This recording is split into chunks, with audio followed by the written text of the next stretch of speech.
On the topic of anxiety, I want to start like this.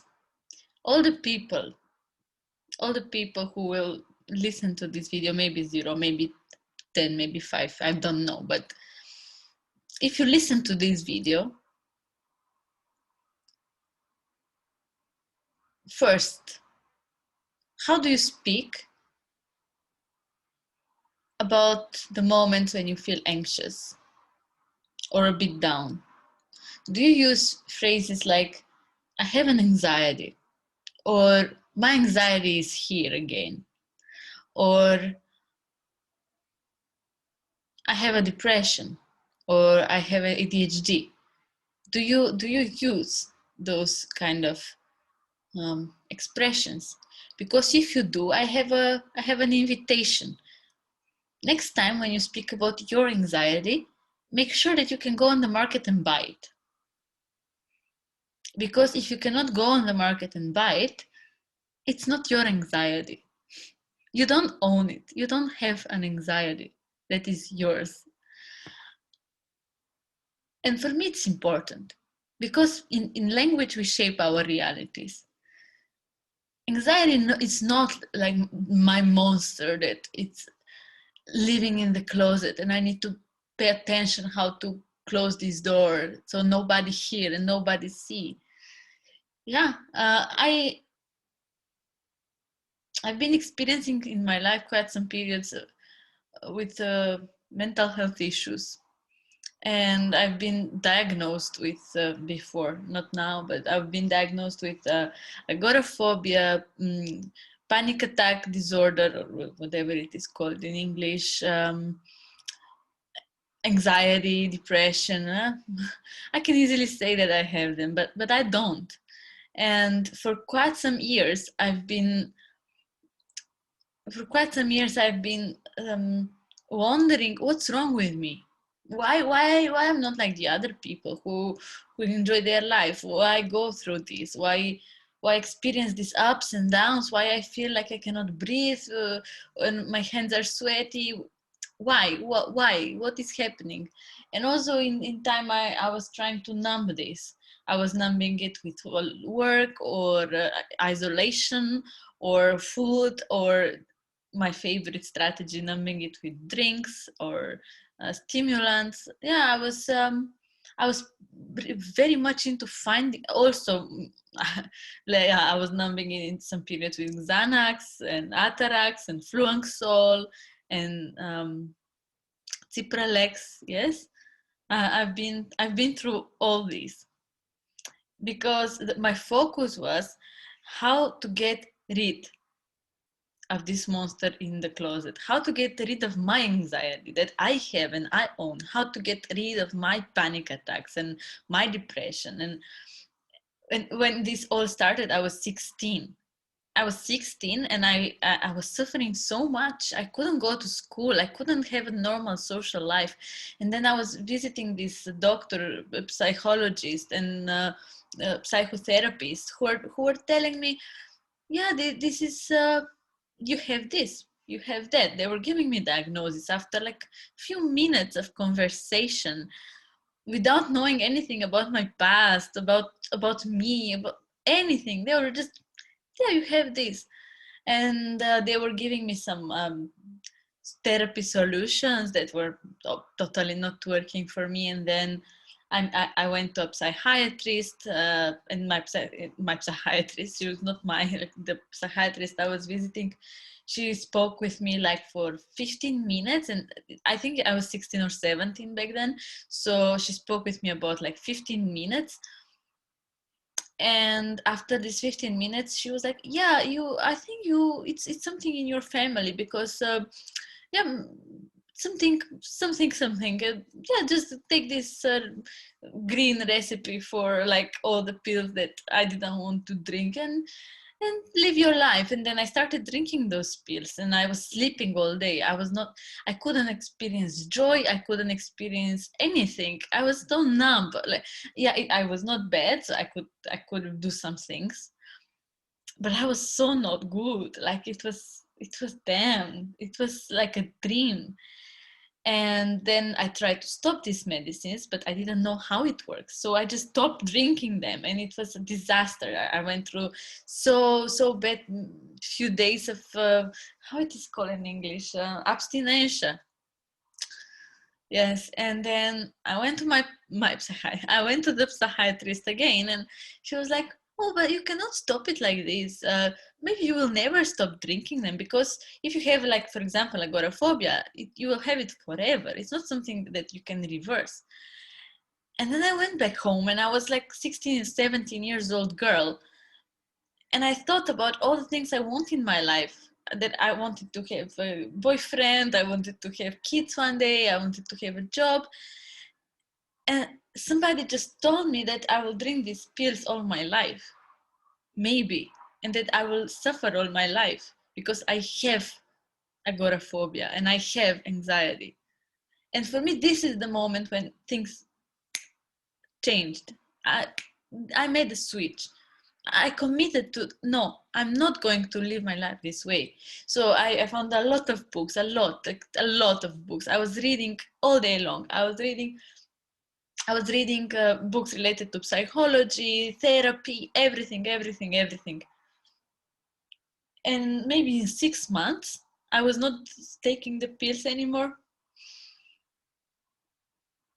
Since then, I haven't been taking pills. And yeah, I started living my life. I felt good. Like slowly, I stopped drinking the pills. But then a lot of other things were coming in my life, like emotions. And then there was something in me, like this feeling of I feel anxious. I feel not enough. I feel frustrated. It was in me. It was in my body. So I found another strategies. I was not aware that these are all strategies to cope with this feeling of anxiousness and discomfort.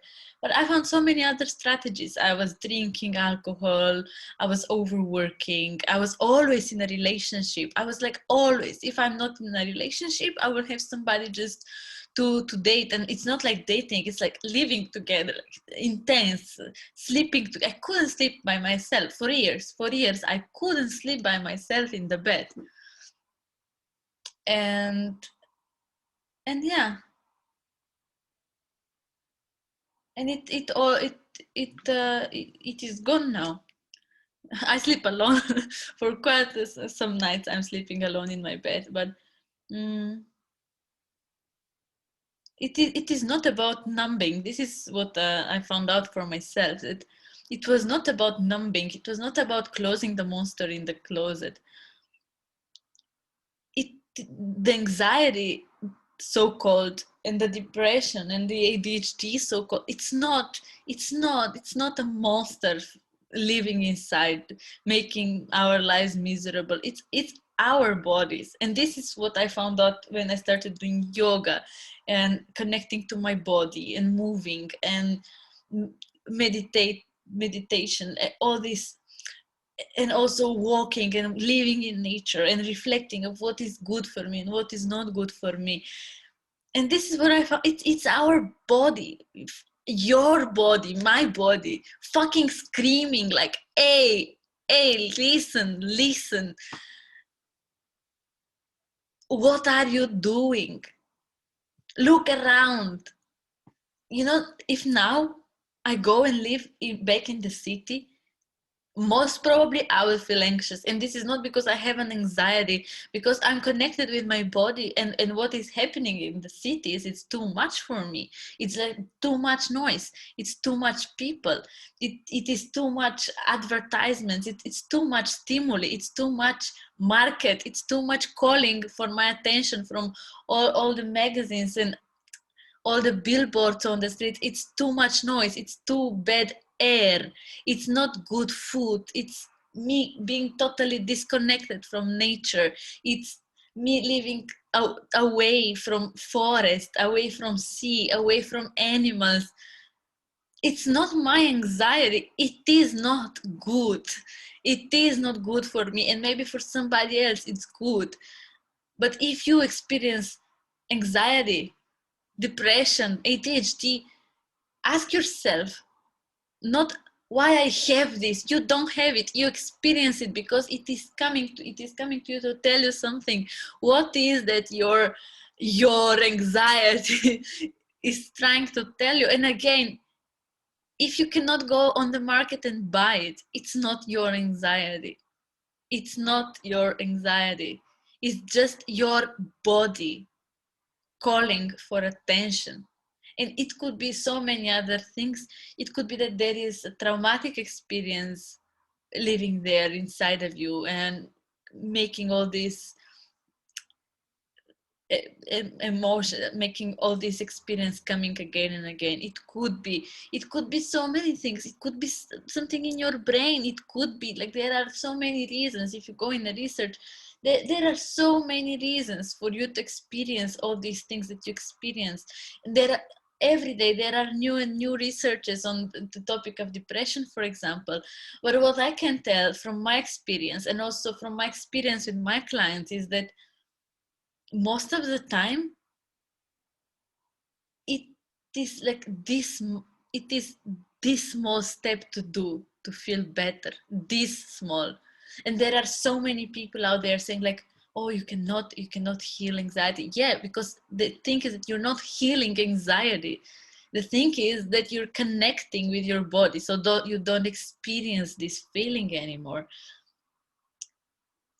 And just so because I want to stop this video here, um, for me, my recipe for dealing with all these symptoms, all these body sensations that we easily call anxiety or depression or ADHD, it is first connect with your body.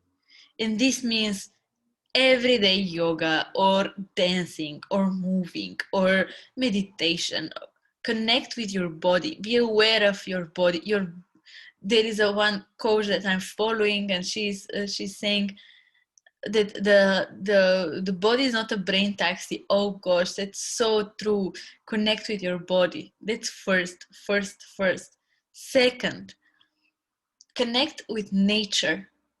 It's not enough to go in the forest once every 3 months. It's not enough. When was the last time you were laying on the ground? It's so important for us. And there are movies and documentaries and research. Just go and check it. It's so important for us to go barefoot, to step on the ground. This is how we ground literally ourselves. When was the last time you were walking barefoot in the nature? When was the last time you were surrounded by animals? When was the last time you were taking care of a garden? When? It's not enough to have few plants on your balcony. It's beautiful, but it's not enough. When this second, so connect with your body, connect with the nature. 3, connect with the people around you in a meaningful, deep relationships. And this means don't isolate yourself. You can be vulnerable. You can share what is happening inside of you. It's not something bad or something that you need to hide, or it's human to fail. It's human to have emotions. It's human to have this need to share. It's human. I'm recording this video now because I have my human need to share my experience and to share my knowledge on topics. 4, digital detox. And I know that if you're looking at this video, you find it in YouTube, and maybe you find it in Facebook. But 4, digital detox. It's too much. How many hours do you spend in social media? And think all the content there, like you know so many things about so many people, like the impact that social media has on our brain and our life. It's not measure. You cannot measure in hours. Like it's huge. And also there are researches, and go and check But keep in mind, next time when you're saying like that you're trying to find a way out of your anxiety, maybe your anxiety is in your phone, no? And yeah, this is 4. And I think for me, this is it. And also reflecting and reading books and having my own personal development process and meeting coach every 2 weeks so that I can reflect. And yeah, coach, it's not a psychologist, coach is not a therapist, coach is not a psychiatrist, the coach is not there to heal your anxiety, but the coach is there to support your process and your reflection process so that you make sense of everything that is happening around, because there are a lot of things happening around. Yeah, so this is what I wanted to say, because I got a bit pissed now with all these talks about anxiety and ADHD. No, you don't have ADHD, you're just overstimulated. Like, go live somewhere in the woods for like 5 months and your ADHD will vanish. And I'm not saying that of course, I'm not saying that I want to argue with science. There are people in which the way their brain works supports experiencing this kind of symptoms. But so many people are saying like, I have ADHD. No, you don't have ADHD. You think that you can multitask and be a superwoman or a superman, but you are not. You're human being. You're human being. Go live in nature for a few months. And don't say like, oh, but it's not possible my whole life. Which life? The life during which you experience feeling anxious or feeling exhausted, chronically exhausted, or the life in isolation, or the life on pills, or the life with a bottle of wine every night. It's not the thing to say like, stop drinking, stop smoking, stop taking drugs. No, how can I live without this if I don't have any other support? Of course I would like to go drink, of course, because this is my coping strategy. So anyway, this is what I wanted to share about anxiety, and I will repeat this. You have anxiety if you can go on the market and buy it. Before this, you're a human being who is living in a very, very unhealthy environment. Don't normalize environment that is unhealthy for your health, but also for the health of the people around you. Buena notte. No, good night.